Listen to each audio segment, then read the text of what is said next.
Growing up, I never watched a ton of Nickelodeon. I was always more of the Cartoon Network kid.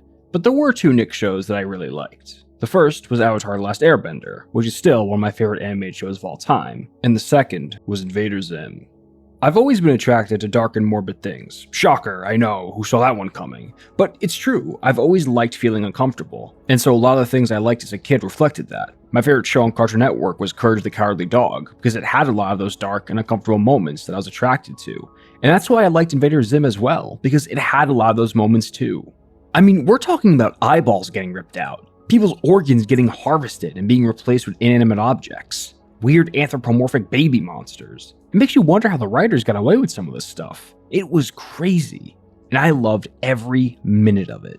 Invader Zim was created by this man, Jhonen Vasquez. Before working in kids television, Jhonen Vasquez got his start as a comic artist. In fact, this is what led him to make Invader Zim in the first place. At the time, Nickelodeon wanted to make a show that appealed to an older audience. An executive at Nick saw some of Jhonen's artwork from his comics and asked him to come in and pitch a show for them, and that's how Invader Zim was born. Now you may assume since Nickelodeon asked Jhonen to make them a kids show that his comics were aimed for kids, right? Well, no. These comics were most definitely not made for kids. Unless of course, you were like me, who loved dark and morbid things. Today, we're going to be taking a look at Jhoni the Homicidal Maniac. Jhoni the Homicidal Maniac, which I'll be referring to occasionally as JtHM for short, was Jhonen's first comic. It's also his most well known. The series follows Jhoni, or Nee for short, a former artist and a serial killer who has a habit of talking to inanimate objects, which include the severed head of a dead bunny rabbit, and two anthropomorphic Pillsbury Doughboy dolls who may or may not be demons from another dimension who serve an ancient Lovecraftian monster from hell that lives within Jhoni's wall. By the way, if you think things are getting weird already, this is maybe like the 7th weirdest thing that happens in this comic.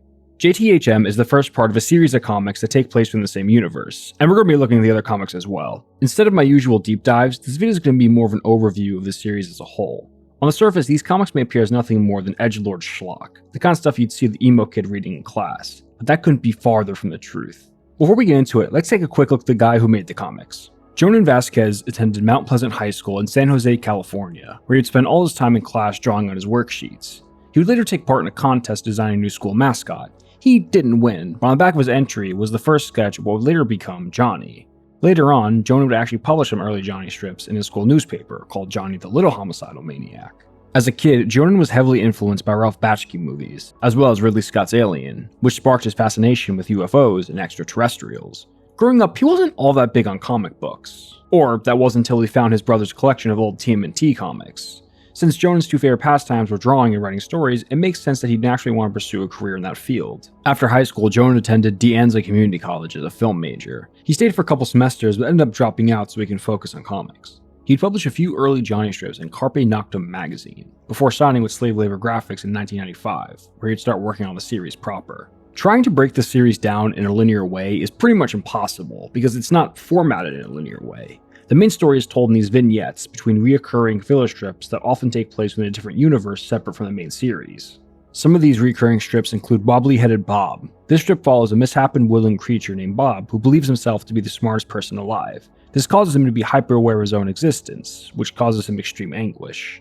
There's the Meanwhile Somewhere Else strips, which are side stories that take place within Jhoni's universe. My personal favorite is probably this one, where this guy gets abducted by aliens so they can study human mating rituals. But the aliens mistake a chicken to be a female human, so they make the dude mate with the chicken, and he ends up with these chicken-human hybrid babies. You know, sometimes I write things that make me wonder how I ended up in this position in life, and that was one of them. And then there's Happy Noodle Boy, which is actually supposed to be written by the character of Jhoni himself. And, yeah, I don't like Happy Noodle Boy. I don't think it's all that funny. It's just about this dude who goes around and spouts absolute nonsense, and people don't like him because he just, screams at everyone. I get it's supposed to be Jhoni who's writing this, and you know what? Credit where credit's due. Jhonen did a great job at making it look like an absolute lunatic wrote this comic. But it's just not that funny. At least with Wobbly-Headed Bob, I get the joke. He's in constant anguish because he believes himself to be so smart, when in reality, he's not actually all that smart. I get that, it makes sense. But this is just stupid. I wouldn't even have a problem if it wasn't the most reoccurring filler strip throughout all of his comics. But let's just move on before this becomes an hour-long video. Now, fair warning, Jhoni the Homicidal Maniac is pretty violent. And it can get really gory, especially when it comes to the body horror.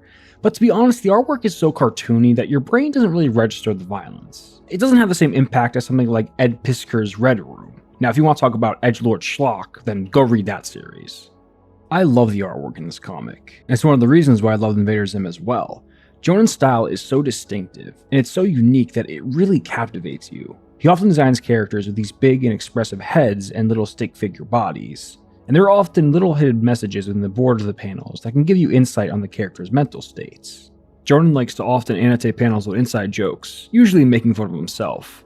Smiley faces can be found all throughout the panels, along with the message Z?, which means to question sleep, which is a theme we see throughout the story, as Johnny, along with his creator, both suffer from insomnia. The comic opens with a little boy named Todd, along with his teddy bear, Shmi. Todd heard something scratching outside his bedroom window and he got scared. He tries to ask his parents for help, but they tell Todd that he needs to deal with it himself. Well, they don't say it quite that nicely, but that's sort of the gist of it. When Todd gets back to his bedroom, he sees that his window's been broken. Whatever was scratching on the outside is now rummaging around in his bathroom. He knows his parents are just going to tell him to deal with it anyway, so he decides to brave it up and investigate it himself. This is when he finds a weird-looking man covered in blood looking around his medicine cabinet for some Bactine. He introduces himself to the boy and says that his name is Johnny, but he can call him Nee for short. Johnny mistakes the boy's name to be Squee after an involuntary noise Todd makes out of fear.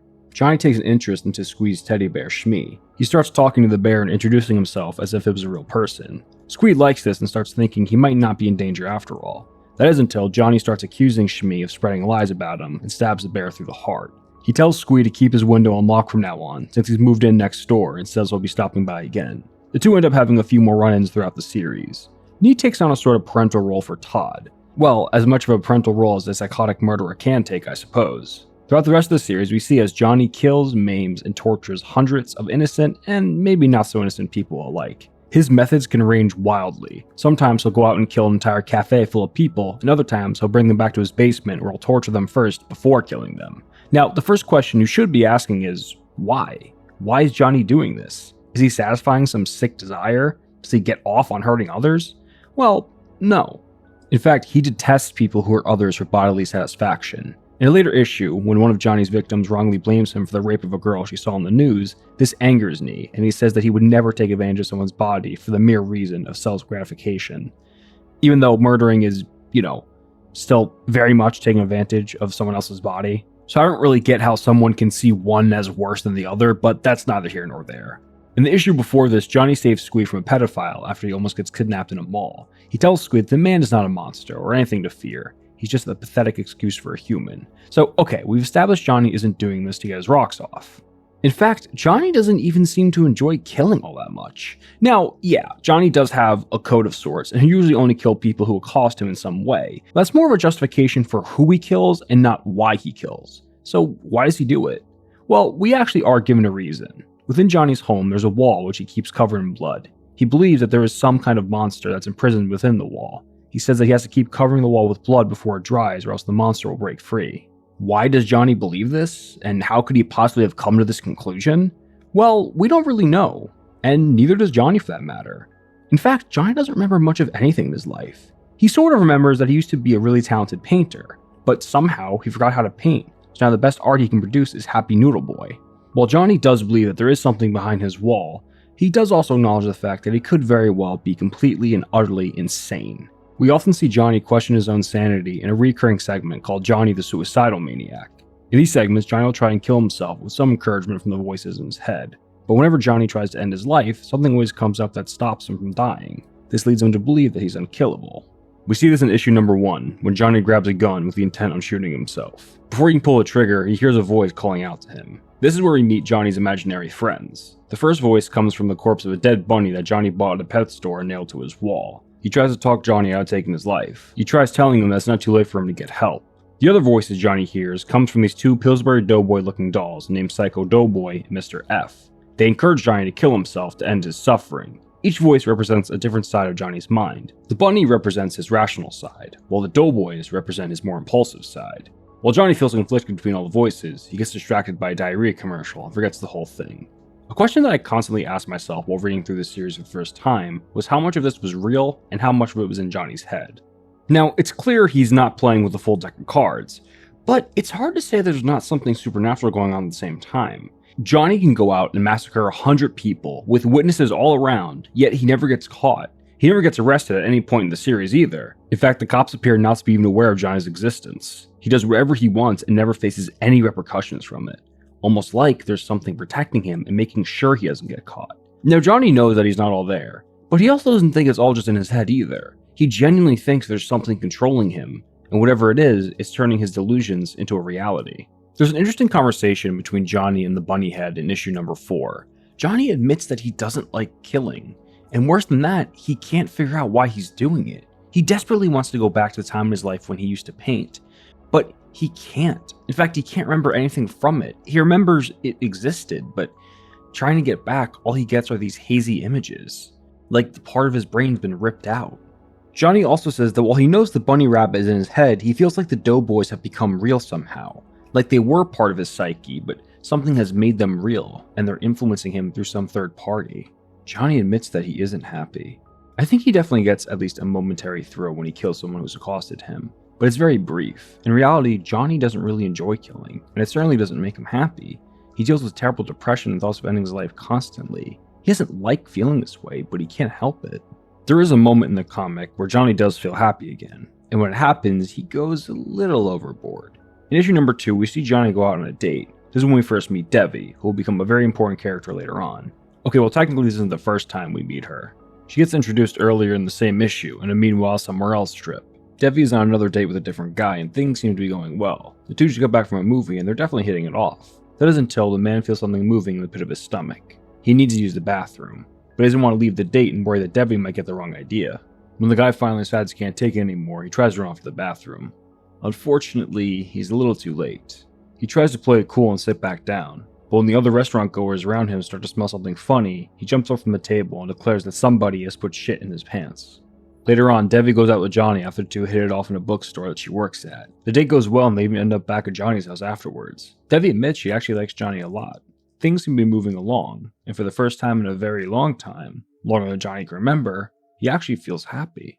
The two go in for a kiss, but suddenly, Johnny jumps up and locks himself in his room. Happiness is so foreign to Johnny that the feeling overwhelms him. He doesn't want this feeling to ever go away again. So Johnny, along with the instruction of the doughboys, decides that he's going to make this moment last forever by killing Devi and keeping her body with him so he may always feel his happiness. Unfortunately for Johnny, Devi is apparently a black belt in karate, and she's able to fend Johnny off and escape from his house.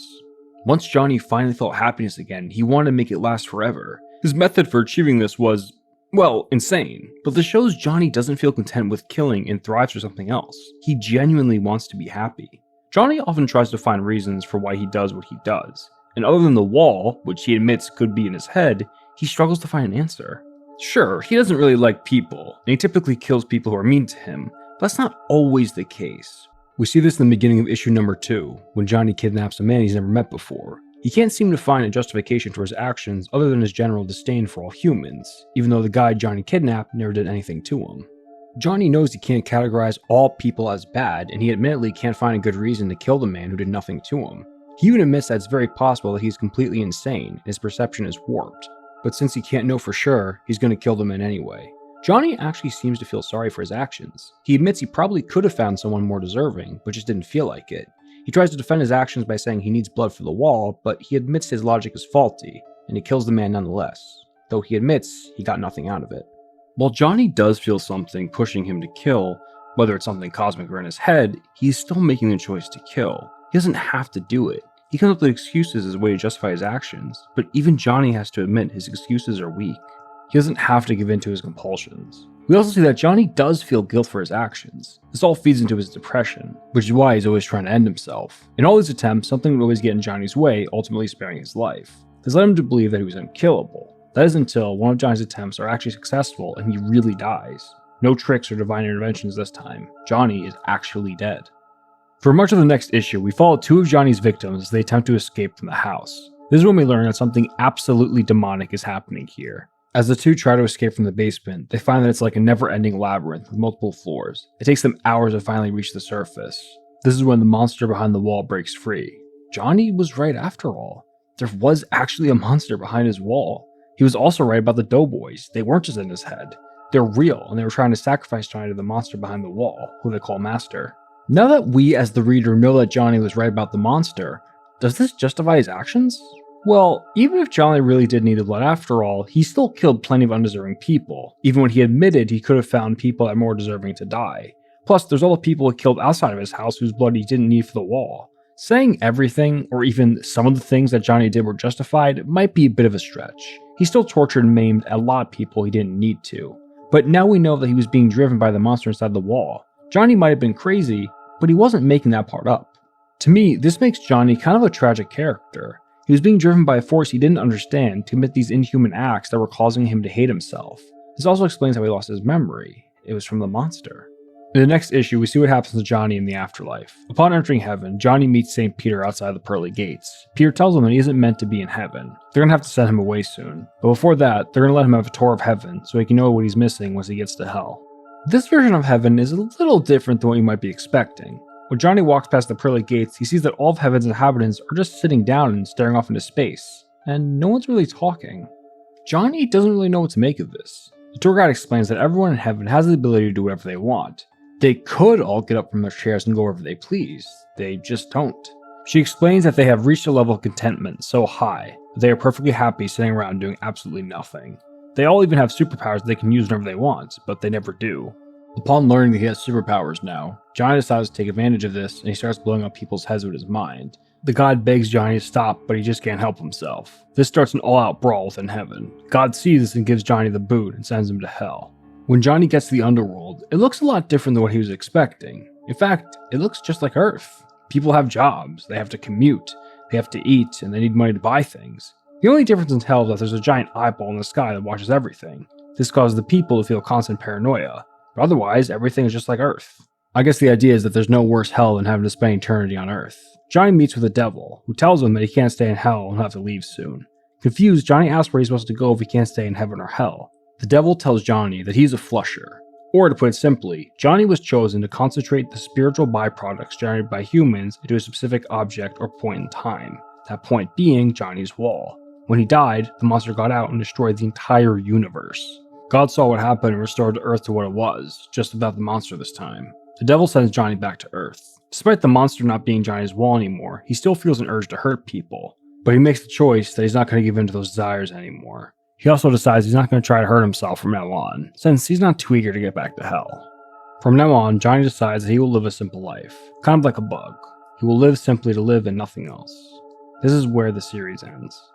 Unsurprisingly, Johnny the Homicidal Maniac was very popular within the goth community. The comics were sold in Hot Topic stores for a number of years after its initial run. It's interesting how sometimes an artist's work can resonate with an audience that they did not intend it for. Jhonen did not make any of his comics for goth people in particular, but that was the audience that fell in love with his work. It's also ironic because Jhonen will often poke fun at goth people in his own comics. There's even a filler strip called Anguish, which is obviously a play on the word anguish. The story follows a young girl named Anne, and the point of the whole strip is to poke fun at how goth people will often make fun of others for following trends, while they also follow trends just within their own community.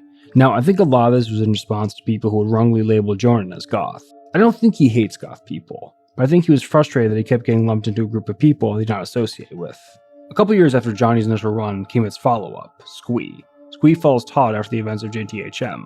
And I'm going to be honest, as far as this video goes, Squee doesn't really offer us much to work with. Now, don't get me wrong, it is a good read, I enjoyed it. There's not much we can talk about here.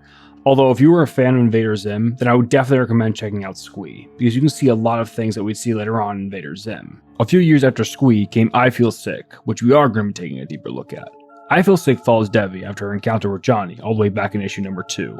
After escaping from Johnny's house, Devi quits her job at the bookstore so she can focus on her paintings. Unfortunately, passion projects don't always pay the bills. So Devi got a job at a publishing agency, where she designs covers for kids' books. The money's good, but now she has no time to work on her own art anymore. In fact, work has taken over every part of Devi's life. She barely eats anymore, she doesn't leave the house unless her friend Tina has to practically beg her to go outside.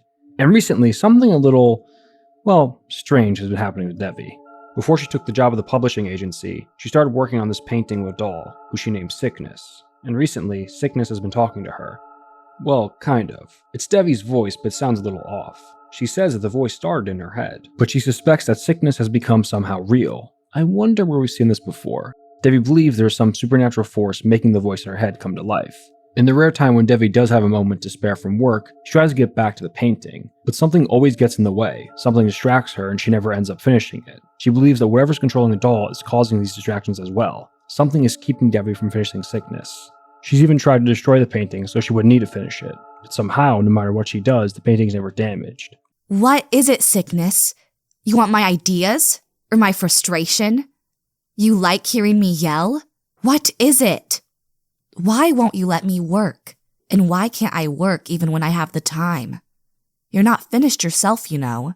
Don't you at least need me to finish painting you? Really now, it's unlike you to take things so literally. I am not to be defined on the basis of what I choose to present myself as. You're staring at simple paint on canvas, so I'm nothing more than a focal point at the moment. And I'll finish myself. You're speaking more. In a manner of speaking. Really, still you are just talking to yourself. It's too early for us to have our own true voice. Us? Us, we, I, they. It's not important. What interests me is how you detected us so soon. We are rarely ever acknowledged until it's too late. So I can stop it. I can stop you, can't I? If I work? It's unlikely, but even so, it would be so much nicer if you didn't try.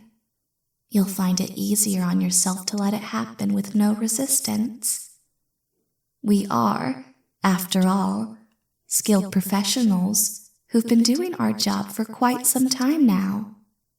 And when it is all over, you can still lead a fine life as, say, a raving vagrant, or possibly a crack whore. That crack whore lure might have worked if I were 10, but not now. I don't think you understand who you're playing with now. Maybe you have done this to other people, and they became crack whores, or even ice cream men. But you won't get to me. I'll work until you dry up and leave me alone. I'll beat you. I'll beat you. I'll beat you. Ah, shit. You made me waste the red I mixed earlier. It took me forever to get that. Believe me, I would apologize, but that jar was empty. Fuck. Fuck! Devi has a monster of her own. It's safe to assume she's dealing with something otherworldly like Johnny did. Unlike Johnny, however, Devi has caught on much earlier. Sickness isn't strong enough to separate herself from Devi's mind yet. She needs more time. It seems to me that if Devi was to finish the painting, it would take away the entity's power. You know, you should really get out more. Maybe go to a movie. You love movies. I can't. I have to work. Work? With your hands the way they are? Not likely. Shut up.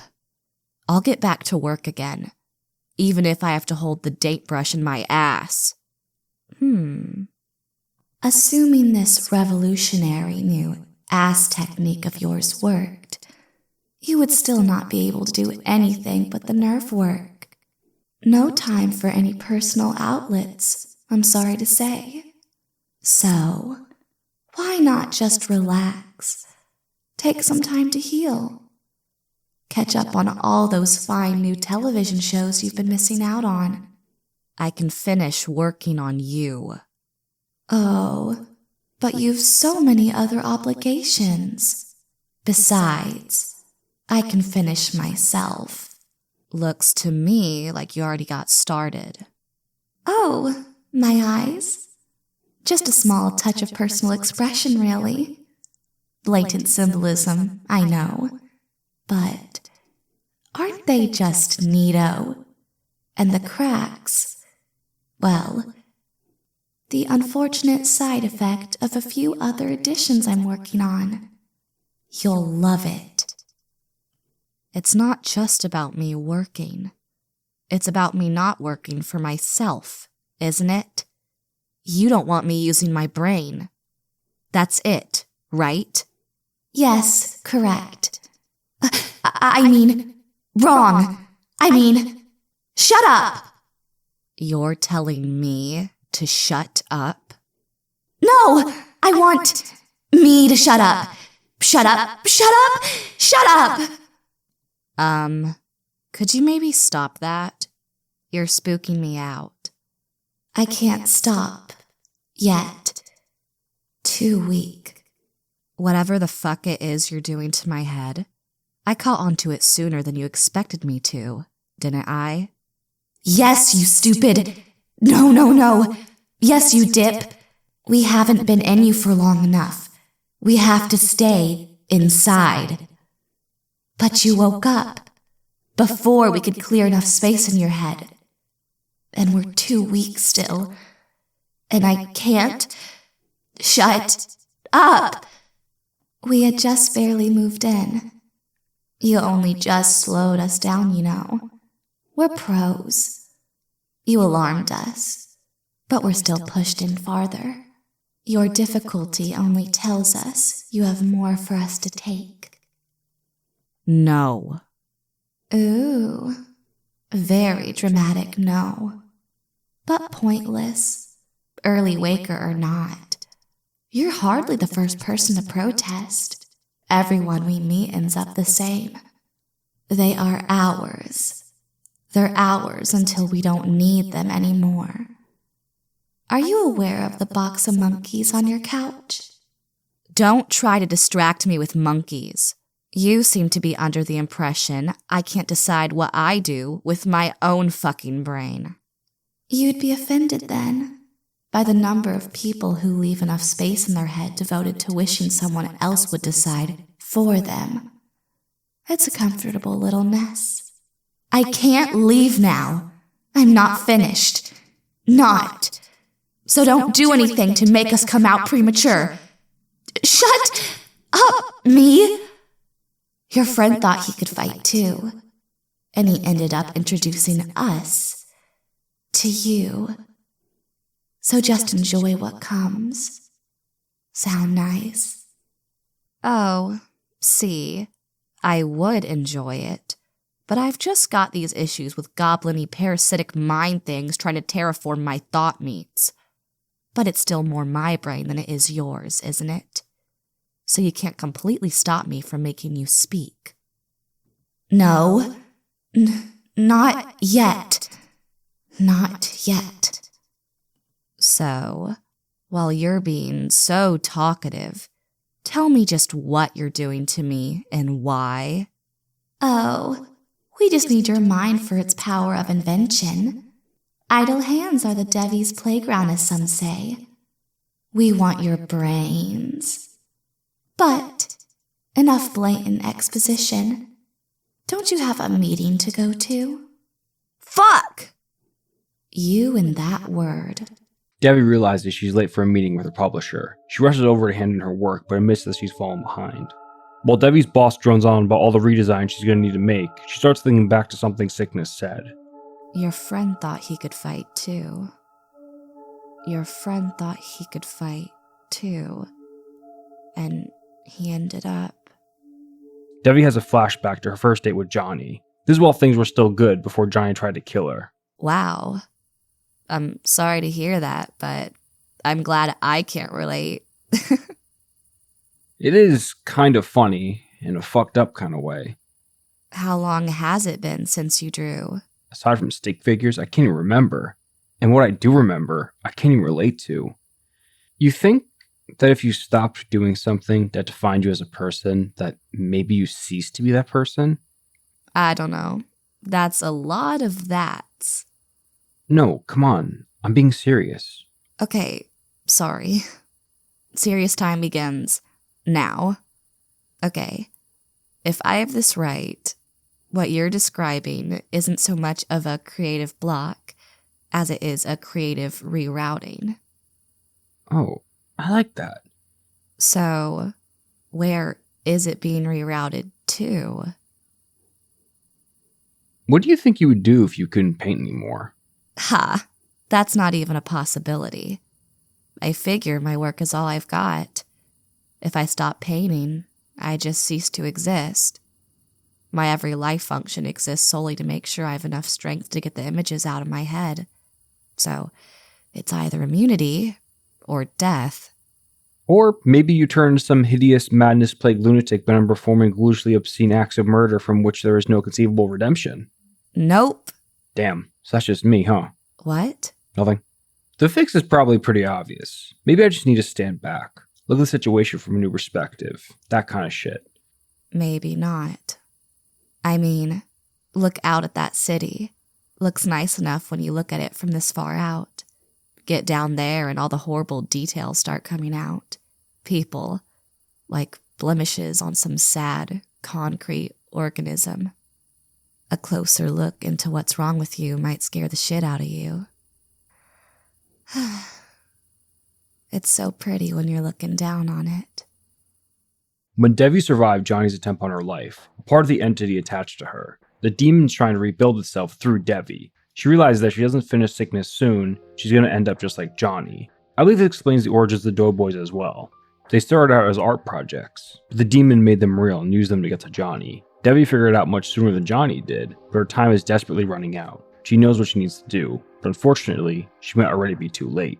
Sickness has escaped from her canvas. Devi quits her job with the publisher and rushes home. When she gets to her building, she has to make it through a number of obstacle courses put there by sickness. A baby, a dead dog on a baby, a cat on a dead dog on a baby, and a psychic fat woman who's blocking up the hallway. Devi makes it through all of Sickness's tests and makes it to her apartment. I'm home! Sickness! You tried your bizarre best, but I made it through. And you're not welcome here. So I'm kicking you out? Something wrong? Want to talk about it? What the Fuck, right? You really need a new word. How about okay? It's a word I like to hear, and you'll be using it quite often from now on. Your brain's not in your head anymore, Devi. It's out and running about. I'm your brain now, and you will cooperate. Bitch and fuss all you want. Just keep the hell away from me. I have work to do. This is what you've been doing with my mind? Well, you weren't using it. You use me to make yourself real? Surprise! I wanted to save this little announcement for your birthday or something, but the situation just wouldn't allow for it. No, you had to wake up too soon. Had to fight me. You couldn't just relax and let me concentrate, and then quit your job, and you think you can have your brain back. Just stop fighting me, or I will kill you. Do you understand? What? I'm tired of you.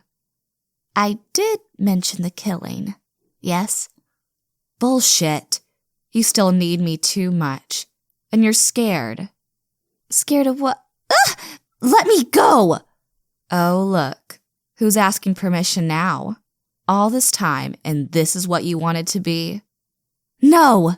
I'm still not done, but I had to come out. I shouldn't be out this soon. Look at my legs. This was the best I could do before you quit your fucking job. Why did you do that? Why don't you let go? I just need more time. You have to just let it happen a little longer. What? Oh, okie dokie. Please take as much of my brain as you need. I'll just stand here drooling and shitting myself. Very funny, really. Look, I think we got off to a bad start. Me with the harvesting your mind, and you with all the impolite trying to retain control of your creativity. It all got so overblown. I think you should hear me out.